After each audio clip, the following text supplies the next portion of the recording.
Gratidão, gratidão, gratidão. Tudo bem, meus queridos? Espero que sim. Aqui comigo está tudo ótimo. Esse é o terceiro vídeo aí, ó, da série do História dos Deuses Indígenas.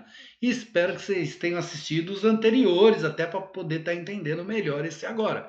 Então, se não assistiu, volta lá. No primeiro vídeo eu falei sobre Tupã, né? Que é o criador de tudo. No segundo vídeo, sobre Guaraci e Jaci, que são seus filhos. E hoje eu vou estar abordando mais quatro deuses. Eu vou estar falando sobre Katixureu, vou estar falando sobre Tissê, vou estar falando sobre Ayangá e vou trazer um índio, um deus, na verdade, que não é da cultura tupi-guarani, é da cultura dos Arara. Vou estar falando de Acuandubá. Então espero que vocês gostem. O material foi montado assim, ó, com um extremo carinho, apesar de ser quatro divindades que vou estar abordando, o material é muito pouco sobre eles, tá? Então não vai ser um vídeo muito longo. Vou estar iniciando aqui já falando de Katixureu. Exatamente. Katixureu, ela é a deusa, a divindade, né? Que dentro da cultura tupi-guarani, ela é responsável, né, por fazer a transição da vida e a morte, ela que acompanha a alma, o espírito naquele momento de transição. E é por isso que os índios Tupi-Guarani, eles oram, rezam, fazem a prece para ela, para que ela acompanhe os seus entes queridos. Do material que eu consegui encontrar, eu fiz esse resumão, é bem isso, tá? Então a função de Cachureu é fazer o acompanhamento da passagem da vida para a morte. Arrumei uma até imagem dela que coloquei aí para vocês estarem vendo, né? Como ela é descrita, vamos usar esse termo, né? Pela cultura deles. Agora eu vou estar falando também sobre a deusa Tice, a feiticeira sem medo, assim que ela era conhecida. A deusa Tice foi considerada dentro da mitologia tupi-guarani a deusa do submundo. Diz a lenda que as pessoas a temiam muito pela grandiosidade de seus poderes, tá? O seu poder que ela tinha era uma habilidade mágica dentro da feitiçaria e eram justificada pela quantidade de segredo que ela conhecia. E o bacana é que é assim, então eu posso falar que dentro da cultura, tá? Tice, ela começou apenas como uma feiticeira, mas ela foi buscando tanto conhecimento, que ela foi querendo elevar os seus poderes de uma certa forma, que fazendo isso ela conseguiu ser elevada ao nível de uma deusa. Olha só que grandiosidade, né? Além disso, a deusa era conhecida por dominar a maldade e a inveja no coração dos outros. Era como se esse sentimento fosse plantado dentro das pessoas por ela. Olha que nível de conhecimento que ela chegou. Tice também ficou, tá? Muito marcada na história, na mitologia dos índios Tupi-Guarani, por ter se tornado a esposa do deus do submundo, Ayangá, que é até o próximo no qual eu vou estar falando, tá? Isso faz ou fez, né, com que ela virasse a primeira dama do submundo. É claro que uma mulher com os poderes dela, né, tão grandiosa, não é justo a gente dar esse título, né, ou deixar ela ser lembrada apenas pelo status do seu relacionamento, tá? Não é isso. Mas o que fez com que a história dos dois fosse uma história assim muito conhecida entre eles foi a forma em que eles se conheceram. Em um determinado momento, a Yangá precisou olhar dentro dos olhos de Tice e ela conseguiu enganá-lo, né? Porque quando ele olhava para as pessoas, ele fazia com que essa pessoa se sentisse tão mal a ponto dela se matar, se essa pessoa tivesse cometido algum ato contra as crenças dele ou contra as crenças daquela região. E com Tícia isso não ocorreu. Ela conseguiu dibrar esse poder dele e como os dois cruzaram esse olhar por um período longo, vamos dizer assim, eles se apaixonaram de certa forma, de certa maneira, tá? Que chegaram até a se casar. E aí imagina só, porque Anhangá também era muito poderoso, tá? Porque ele era encarregado de castigar pessoas ruins e cruéis. Além disso, ele era o protetor, né, da flora. Ele é arqui-inimigo de Tupã, para você ter noção do poder que a Anhangá tem, né? Ele tinha esse problema com Tupã. Eles não se alinhavam, vamos dizer assim, né?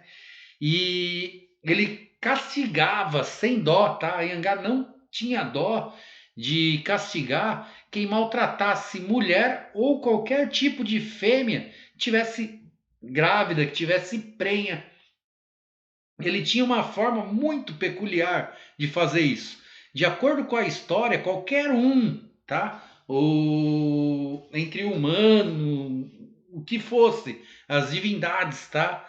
Que olhasse, né, nos olhos, era atingido por uma loucura que era tão séria que ela era capaz de acabar com toda a alegria da vida. E isso levava a pessoa em pouco tempo, vamos dizer assim, à morte. Esse era o maior poder de Anhangá. E mesmo com esse poder gigantesco que ele tinha, que se conseguiu olhar nos olhos dele. E por isso que veio esse amor assim, sabe? Que acabou com tudo, onde eles acabaram até se casando mesmo. É... Anhangá, nos mitos brasileiros, tá, vamos dizer assim, era um espírito muito poderoso. Ele protegia as matas e os animais selvagens. Geralmente aparecia como um veado enorme, de coloração branca, de olhos vermelhos, com fogo e chifres profundos. Essa é a visão a qual ele é representado. Uma outra imagem de Anhangá, essa que eu acabei de colocar. Por ele ser inimigo de Tupã, Anhangá é um deus das regiões infernais, um espírito andarilho, que pode tomar qualquer forma que ele quiser, de animal ou de pessoa, tá? Apesar de ser considerado protetor dos animais e dos caçadores, ele é muito associado sempre ao mal. Se aparecer para alguém, é sinal de desgraça, de agouro, algo assim que para os índios não era muito bom. Eu coloquei até uma imagem dele aqui, como ele era desenhado pelos índios, né?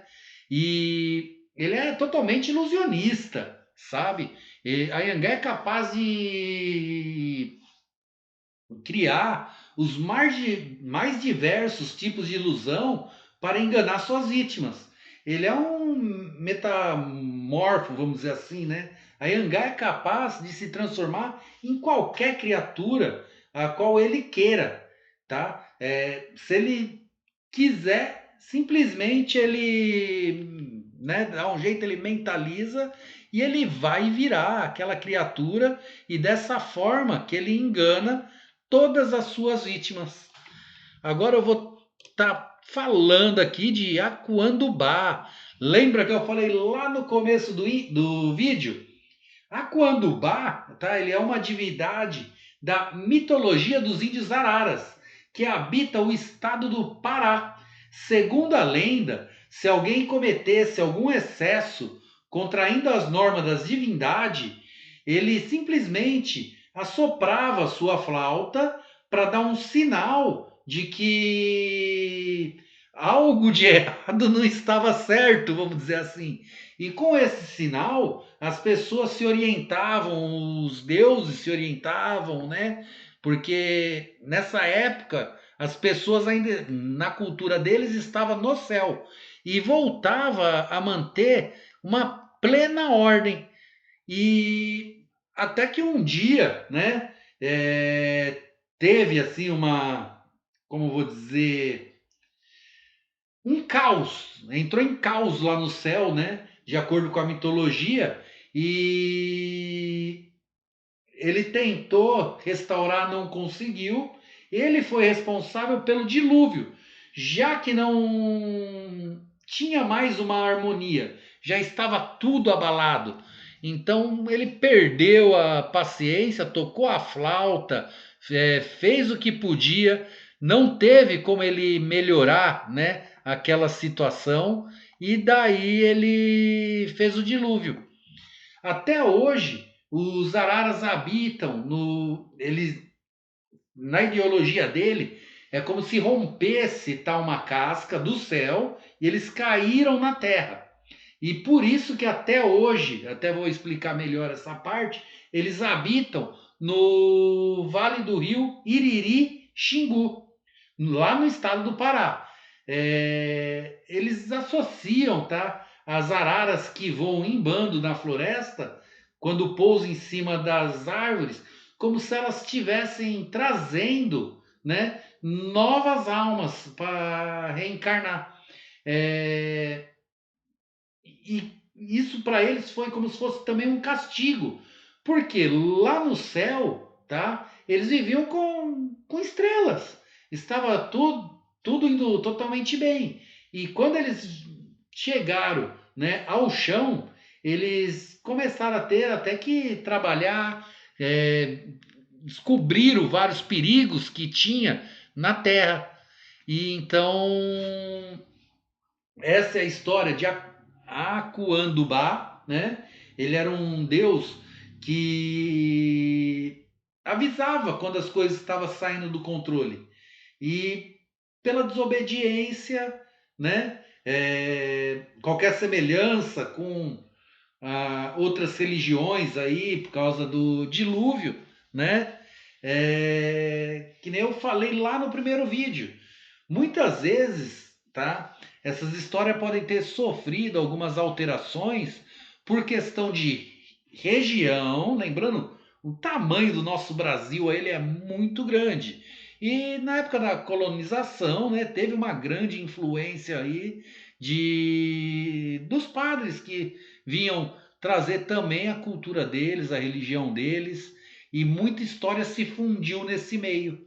Mas eu espero que vocês tenham gostado, que vocês tenham conhecido aí, né, ou criado interesse em até buscar mais informação desses novos deuses que eu trouxe para vocês: Katxureu, Tissê, Ayangá e Aquandubá. Eu procurei muito sobre eles, é muito difícil de achar, tá? Mas tentei fazer um material bacana, com um resumo também para não ficar muito longo, que senão se estende muito, fica cansativo para vocês. E o intuito não é isso. O intuito de quando eu comecei a elaborar esse material era trazer um pouco da cultura indígena, dos deuses indígenas, e para que a gente tivesse conhecimento. Hoje é muito normal a gente ouvir falar aí das consagrações, do pessoal querendo conhecer um pouco mais aí a força da natureza, a medicina sagrada, e por que não conhecer então um pouco das histórias? Gratidão, gratidão, gratidão por esse momento que você se deu a ficar comigo, que você me permitiu levar um pouco do conhecimento da floresta, hoje trazendo mais uma tribo indígena aí. Espero de coração que vocês tenham gostado e o Deus que habita em mim agradece o Deus que habita em vocês.